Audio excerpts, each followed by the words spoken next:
yet, my sisters and brothers, I want for us to consider today how we as a people have been deeply rooted in imagination. My sisters and brothers, imagination is not fantasy. It's not denial. It's not childish make-believe.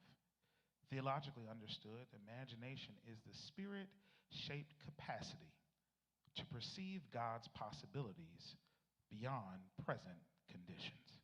Can I say that one more time?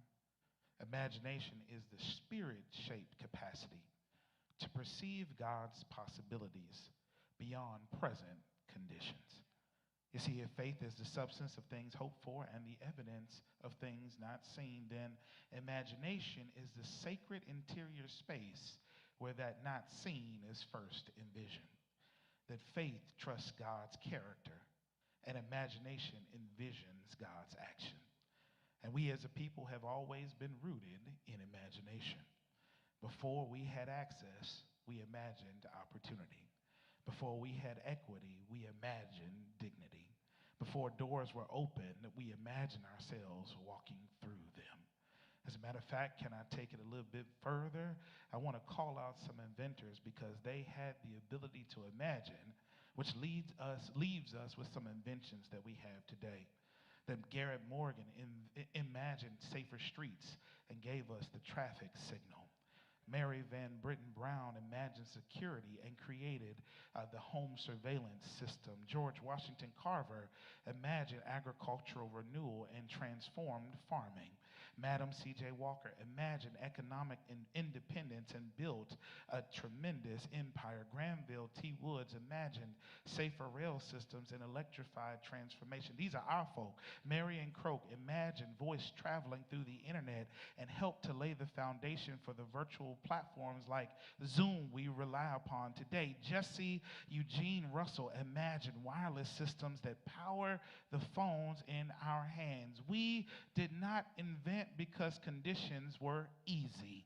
We invented because imagination refused to die.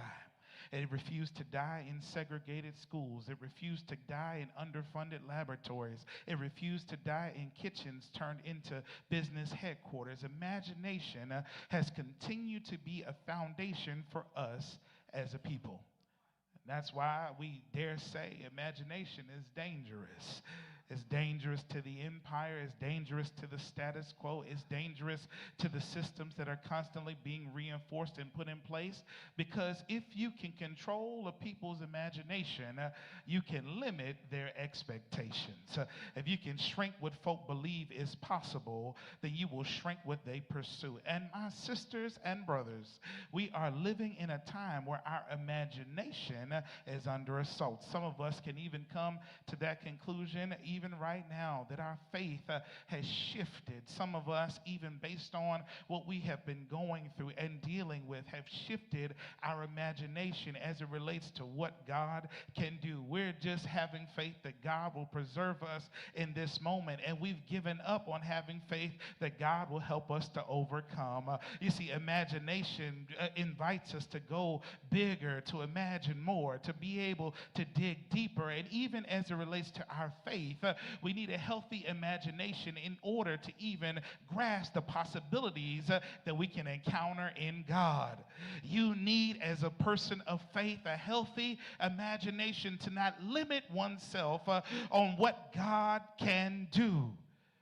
My sisters and brothers, I came here to say today that while we may face attacks on our imagination, deal with dismal realities that we face each and every day, I dare tell you this day that we as a people have been historically rooted in imagination.